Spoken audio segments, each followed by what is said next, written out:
I'm Ryan Milliken from Hardway Performance, and you're listening to the Diesel Power Podcast. This is Jaron Holder from Holderdown Performance. This is Anthony Range from XDP. I'm Dimitri Miller with No Zone Diesel. I'm Drew with D&J Precision Machine. I'm Pinky. And you're listening to the Diesel Power Podcast. Diesel Power Podcast. Diesel Power Podcast. And you're listening to the Diesel Power Podcast. The one and only Diesel Power Podcast. Hello, Diesel fans, and welcome to the official Diesel Power Podcast. This episode is brought to you by ATS Diesel Performance.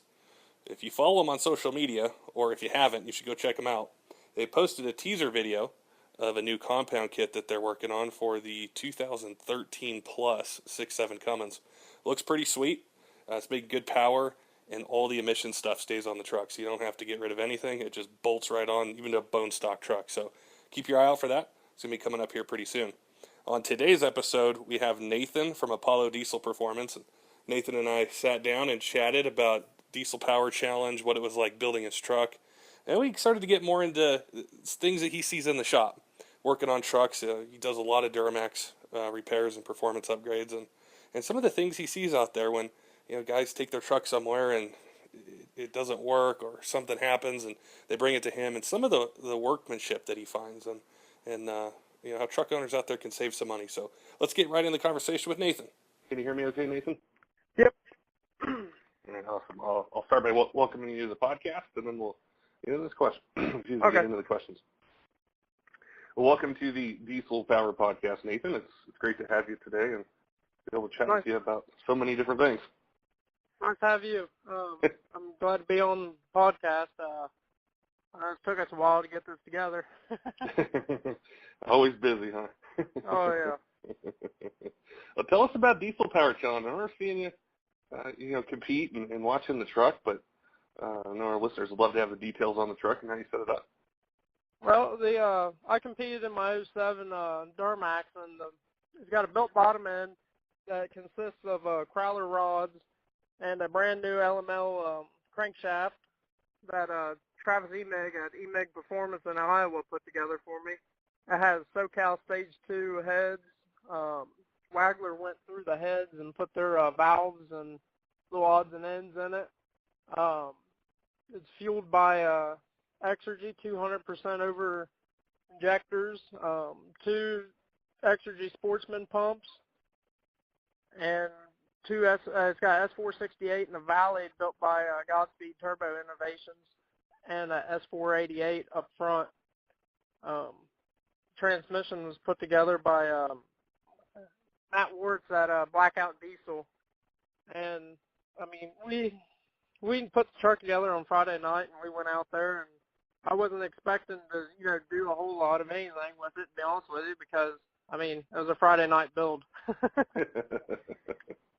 But, I mean, we put down, I think it was 720 on the dyno, and if you watch the video, the big Charger never really came up to its full power on the dyno. Like, when we street tested it, I mean, we were making, some pretty decent pulls on the highway there in Denver.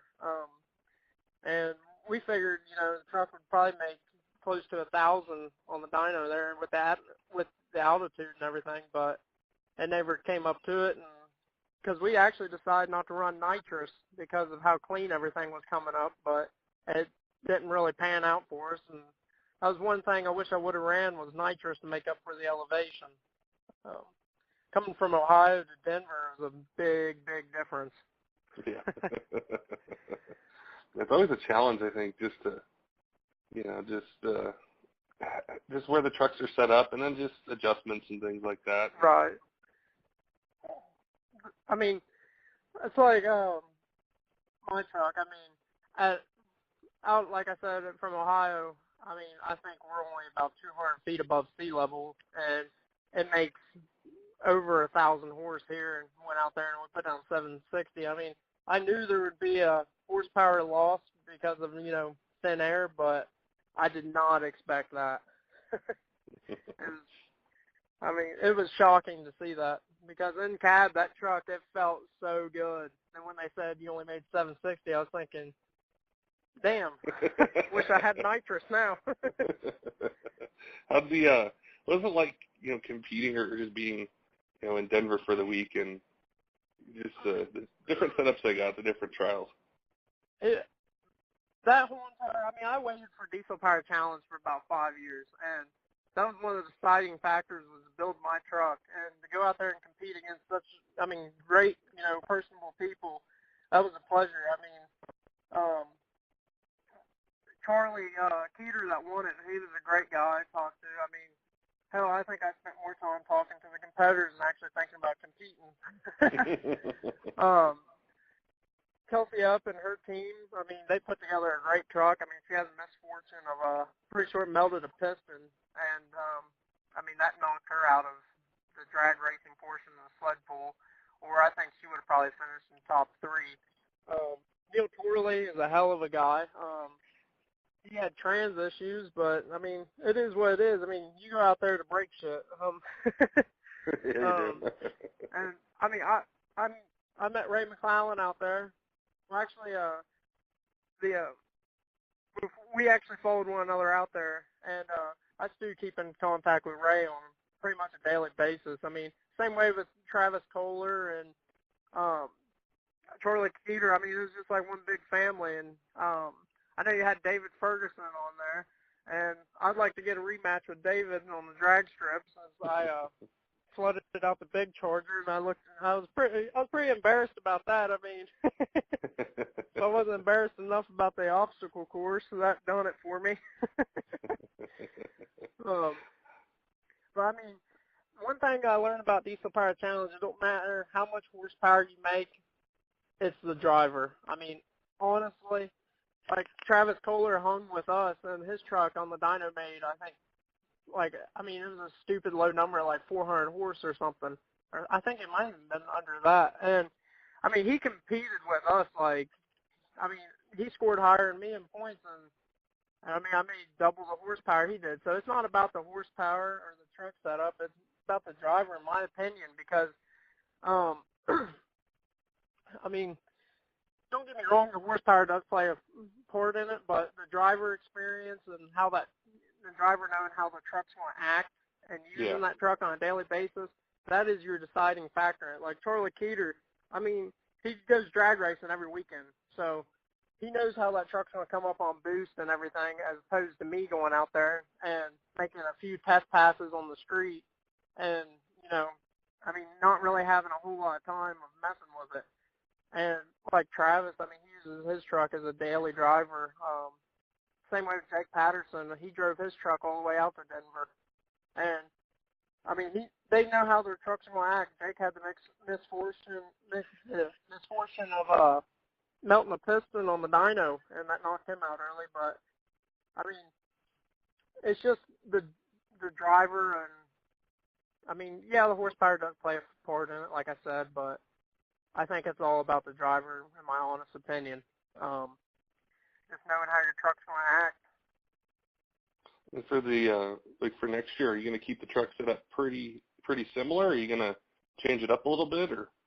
Well, this winter, I already talked to my mechanic I got working for me. His name's Caleb. I told him, I said, we're going to take the bed off of it, gut everything that we can that's unnecessary, and we're going to put a S591 up front and another CP3, because I'm trying to hit 1,200 on fuel only, and we're going to put a cage in it and see what it'll do.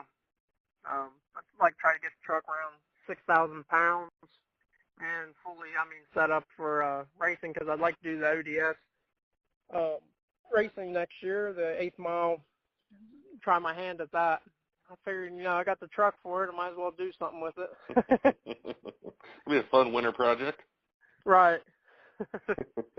When did you first get into diesels? What was your first experience with them? Well, when I was 16, I had to have a diesel. And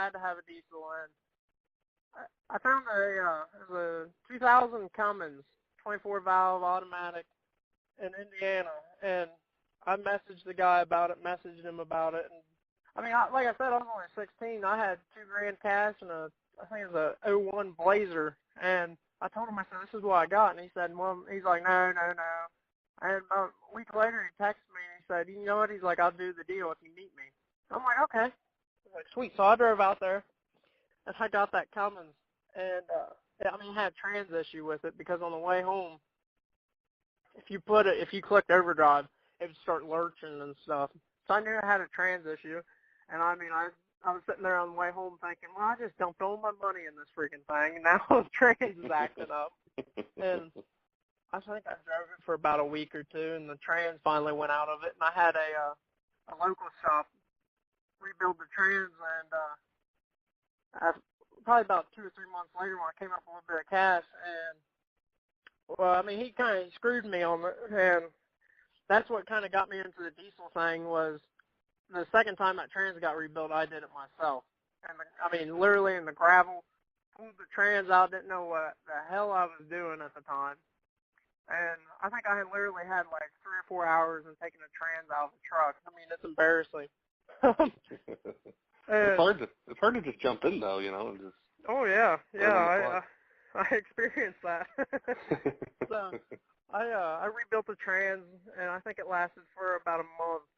And I broke the flex plate in it, and I'm like, okay, well we're gonna go with the SFI certified flex plate. I think that time I got the trans out in about 2 hours. Put everything back together, and I was like, okay, I got a trans I hold now. Now I want performance. So I bought a set of, I think they were 200 horse injectors, and a buddy of mine had an HX40 that he was wanting to get rid of. So I got that at a pretty good, price. Put the truck together, and I'm like, okay, now I got to get a box. And I found a Quadzilla 4K box, put that on there, and I kind of messed around with the tuning on it and stuff. And ever since then of working on that thing, it's just been a snowball effect of, of just the passion for it. I enjoyed the hell out of working on something in my driveway, needless to say. I lived with my parents, and I didn't have a friggin' garage or anything to work in. I'd be out there in the driveway, about 2 o'clock in the morning, have to make it to school by 7. And it made for some interesting nights and some long days, but I wouldn't trade it for anything. Well, yeah, you've taken it, from getting that truck to, it's a career for you now, Right. It's a business. Right, and that was, that's what I look back on is, just what, pushed me into, opening a shop, because actually when I bought this shop that I'm, that I own right now, my intentions was just tinker around with my stuff and my buddy's stuff, and I forget, one of my friends was over and we were messing around with his pulling truck, and he told me, he was like, you know what, you should open a shop. I said, I don't know if I can do that, man. I said, it takes a lot of money and a lot of, dedication to open the shop. And he goes, dude, he's like for the past 5 years, he said, the only thing I've heard come out of your mouth is diesel this, diesel that. He's like, I think you got the dedication down pat. For whatever reason, I just rolled with it, and it's panned out great so far. Shoot, right now, looking out in the parking lot, I got 5 trucks sitting here, so I think I'm doing fairly well. Oh yeah. When you were thinking about doing it, you get a lot of questions, calls and messages on Facebook and things of people are in that similar situation where they have the passion, they have the truck, they love it. Was there one thing that just kind of pushed you? Was it that conversation with your friend, or was it just, well, I might as well just do it, It was kind of one of them things where I flipped a coin on it, and it turned out my favor, and I just said, let's go for it,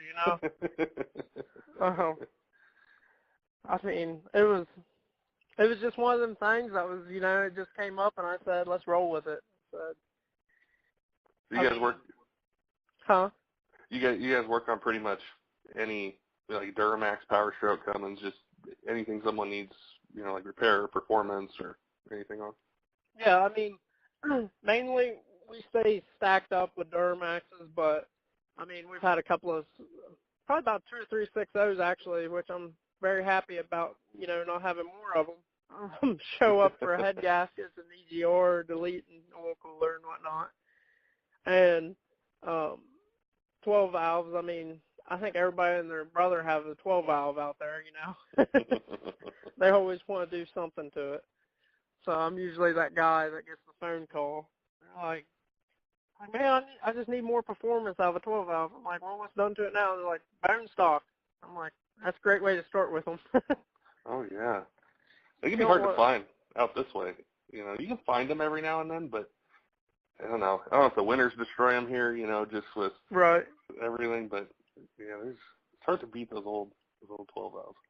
Yeah, it's like Caleb that works for me. He drives a 12-valve dually, and he's got an HX35 over an HX52, and it's a blast. I mean, it's just a 12-valve for what it is a blast to drive.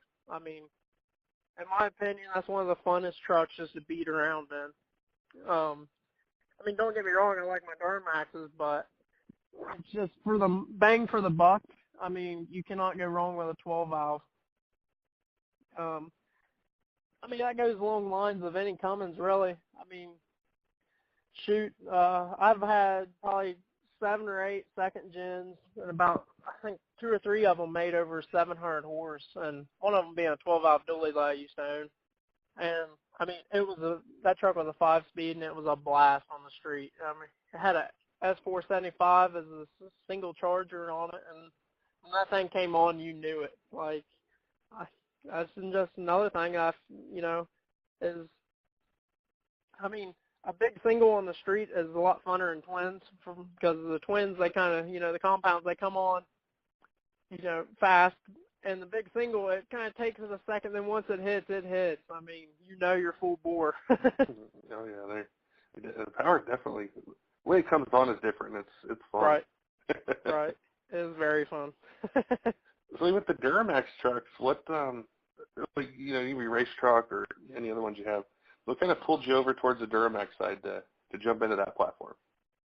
Well, when I was in high school, I always had Cummins and whatever, and all the rich kids in school, they had, the Duramaxes, and they'd have EFI Live and a Air Dog or a Fast on it, and they would, we'd all go out on the weekend, do a little bit of, street racing, of course in Mexico, where and I just got, yeah. And they would put about, a truck length or 2 on me. And I was like, you know what, there's got to be something to them. So as soon as I turned 18, I went out and bought that white Duramax that I compete with now. And I bought it, and I put EFI Live on it, and the exhaust, lift pump, downpipe. And, I mean, for a while there wasn't really anything that would touch it. And I thought that was the coolest thing ever until I started messing around with a lot higher horsepower trucks, and I was like, I got to have more. And so it begins. Yeah, and I just kind of kept with the Duramax platform. A lot of people hate them, like especially around here. There's not too many people that even touch a Duramax. And I mean, I think I can actually disassemble a Duramax faster than I can a Cummins, and I think there's half the parts in a Cummins, but it's just something, I don't know. I really don't know where to pinpoint why I like the Duramax platform better than I do the Cummins or Powerstar platform. It's just, I don't know, ever since that 07 that I owned, I've just been hooked on them. That's like, here recently I just bought a new gooseneck and a 02 dually that I've been driving around. I dedicated it to tow rig, and I mean, I have a blast in a freaking dually. It's like, I don't know. It's just something about the Duramax. What are some common things that guys will bring their Duramax trucks in to either get fixed or, upgraded, things like that? The biggest thing for performance-wise is no matter what year, it seems like I put on about 2 lift pumps a week. And, I mean, that's a great investment to have, purified fuel going to your injectors, especially on an LB7, because, I mean, I don't know how many LB7 injector installs I've done, and I really don't like doing them, but, I mean, they make me money, so I kind of like doing them in a way, but, I mean, they're not my preferred choice. And as far as maintenance goes, I get a lot of Duramaxes in here that have steering issues, especially, I mean, we live in pretty much the Rust Belt, so everything under the front end gets pretty crusty and corroded, and, I mean, rust, it weakens metal, and tends to break stuff, and I think probably I want to say tie rods and just pedally stuff in the front end, like steering links and stuff. I mean, we replace them on a weekly basis. But as far as like, you know, big catastrophic failures or anything, other than, you know, your typical head gaskets, which everybody, you know, says LOIs are junk. I've had more LBZs in here with blown head gaskets than I have LOIs. That's just, I don't know, you know, when I first got into the diesel thing, it was like, if you had an LOI, you know, that was junk. You do not want to touch an LOI. Yeah. And, I mean, every LOI I've ever worked on has not had a head gasket issue. I mean, don't get me wrong, I've had a few of them in here that have had head gasket issues, but it seems like every LBZ that comes in here has pressurized coolant from a head gasket. And, I mean, for whatever reason, I don't know if it's just the area or what, but it seems like the LOIs are up on the LBZs on, you know, head gasket issues and whatnot. But it's been really cool to see that that platform, just how it's. I think it came on strong. Like when the LB7 first came out, it was. I would say it was power and refinement, you know, ahead of Dodge, and you know, how they had a Ford, and it kept up with it all the way to the current models. I mean, they're solid trucks. That's like an LML with EFI. I mean, we've seen 500. 510 on a dyno just with a tune, and I mean that's impressive to say the least. I mean that's just a legit factory emissions truck and a tune on it, and they go on the rollers and make, you know, north of 500, and it's impressive. I mean, it really is. There's so many parts for it too. I mean, just upgrades that all these different companies are working on with. That's anywhere from transmission tuning to dual fuelers or CP3 conversions and, you know, compound kits. And that's why, I mean, for a Duramax, I mean, the platform is endless, in my opinion, I mean, to build off of, because you can run a fixed geometry turbo, you can run a variable vane off of the LOYs on up, and, I mean, I've seen variable vanes stacked with a, or not stacked, but compounded with a like an S484, for instance, make ungodly numbers. And if you think about it, I mean, it's a somewhat good setup, but most people, they run fixed geometry to fixed geometry, and they're looking for high horsepower. But to see, you know, so many different people like, or so many different shops like Danville and Dirty Hooker Diesel, and even ATS and whatnot, just, I mean, Dimitri Millard and all them build some, you know, nasty Duramax trucks and Wagler. I mean, shoot, Wagler put together some, you know, badass engines. Oh, yeah. It's just, it's awesome to see the Duramax world grow, especially when Cummins is on top right now, but, you know, It's crazy how they've all, like, leaped ahead so far, too, especially in the last year with power, like from 6.0s to the Duramax trucks to, you know, Firepunk and Industrial and all, you know, Ryan Milliken, all these other guys. Mm-hmm. It's just like everything is just leaped forward. It's crazy to think about next year, what that's going to look like. Right. I mean, like 3 years ago, if you made 1,000, I mean, you were the shit, you know. You make 1,000, I made 1,000 on the rollers. And everybody was just kind of like, all right, next truck, you know. And I'm thinking, dude, that's a legitimate number, you know. Like, then when this year, you know, the big 2,000 horsepower hunt and everything, it's like next year I think 2,500 horses is going to be the new goal. I mean, it's just ungodly. That's like I was talking to Danny Voss out at Duramax Tuner, and they're putting together that.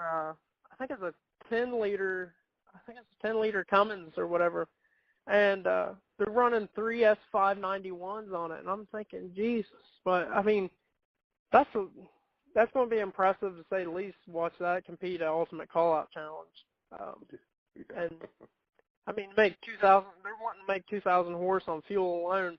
That's going to be impressive.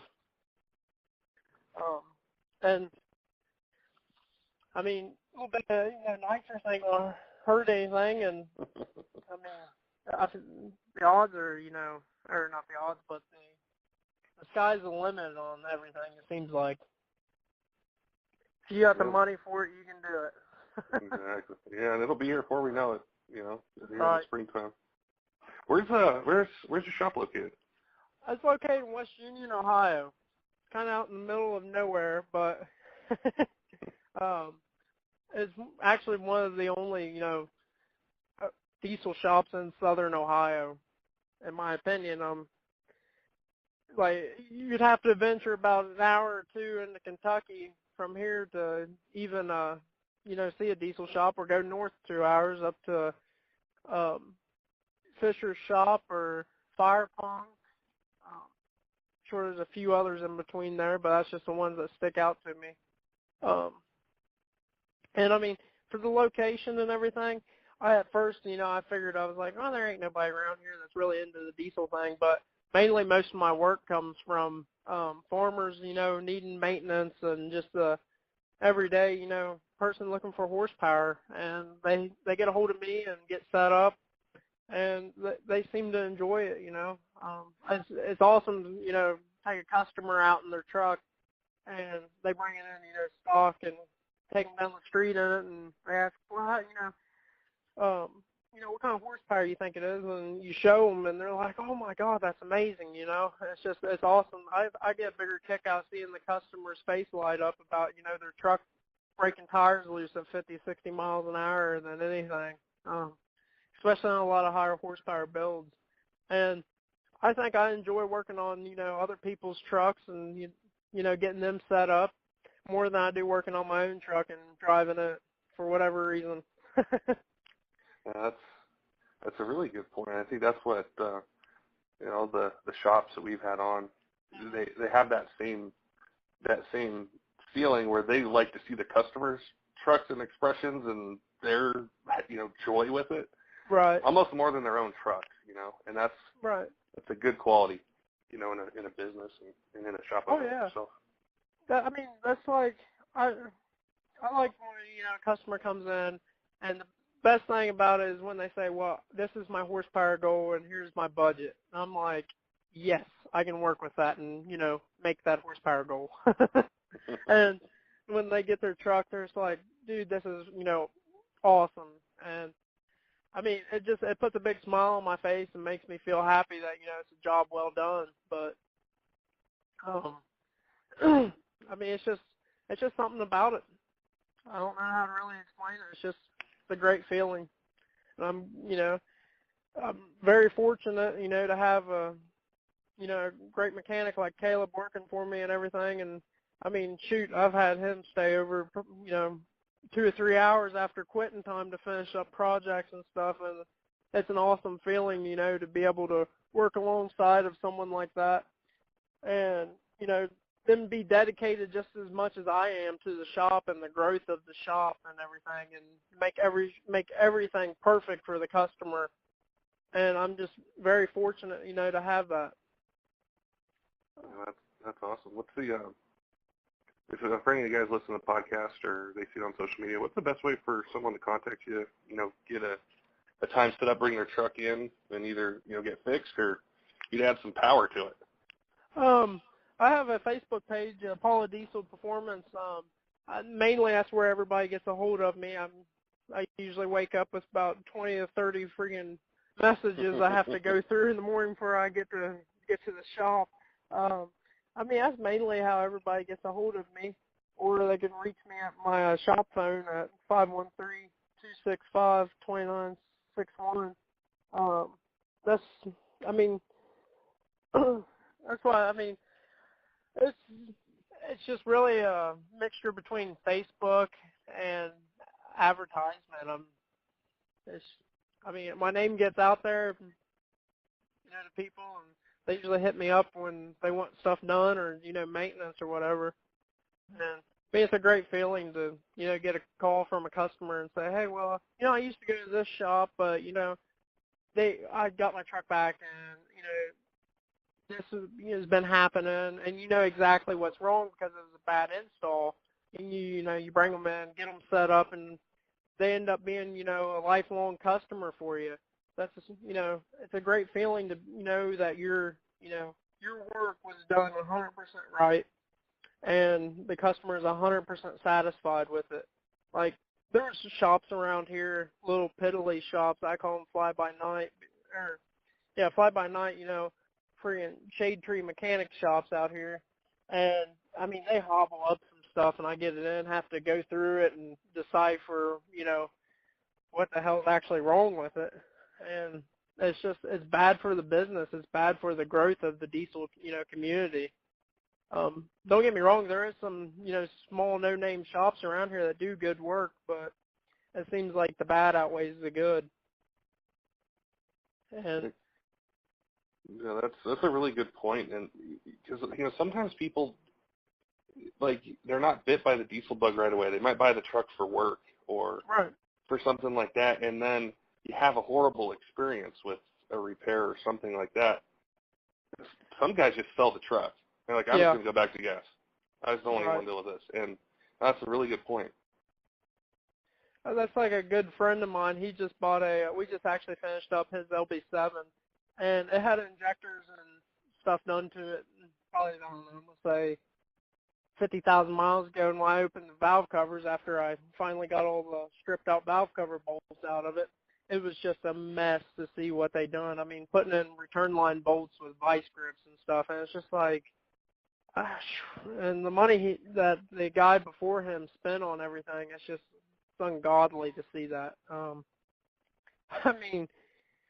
It's just, like I say, it's a shade tree mechanic. Don't get me wrong, I think we've all been out, working on stuff, and, but it's mainly,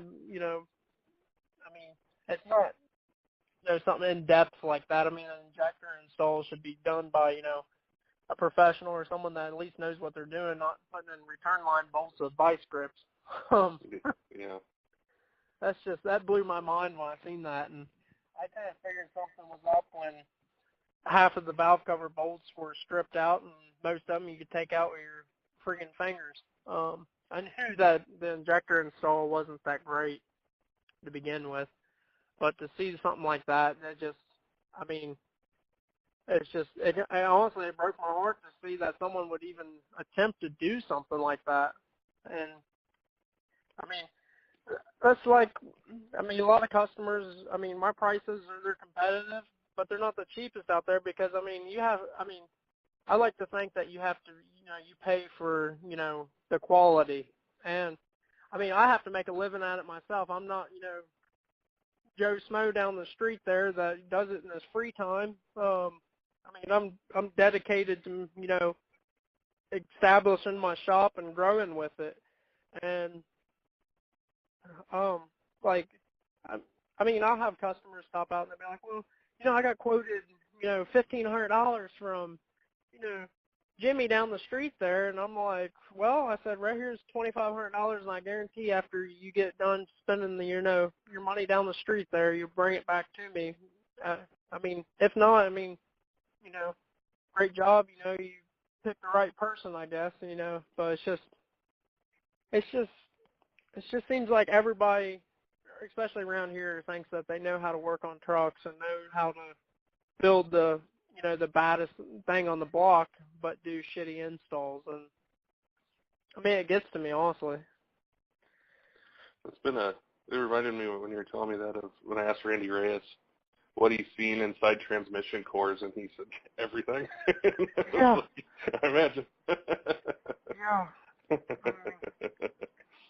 Hell, that's like, it's been about 2 weeks ago. Freaking changing oil in a customer's truck and a fucking washer falls out. I'm like, what? I'm like, that blew my mind. Wow. I don't even know where the washer even came from, to be honest with you. Jeez. But it's just, I heard it hit the pan. I was thinking, how in the hell did it get down in there? But it's just, I've seen some crazy stuff, honestly. Like, I've seen customers' trucks come in and stuff be held on by baler twine and everything else, and that's like the biggest thing is around here is like if someone does, a shop does the LB7 injector install, they use the cheapest silicone so it gets brittle, cracks, starts leaking, and I mean, once you put them fuel lines on, you really don't want to take them back off because all the contaminants, rust, and corrosion fall into the inlet of the injector, and it sucks to see a truck, have a little bit of coolant, or not coolant, but oil dripping out of the valve cover because of the previous install not using the correct silicone to hold stuff together. Yeah. It's just, there's little tricks to doing things that ensure that everything's done properly. And, the fly-by-night mechanics around here, it's just, I get a lot of rework.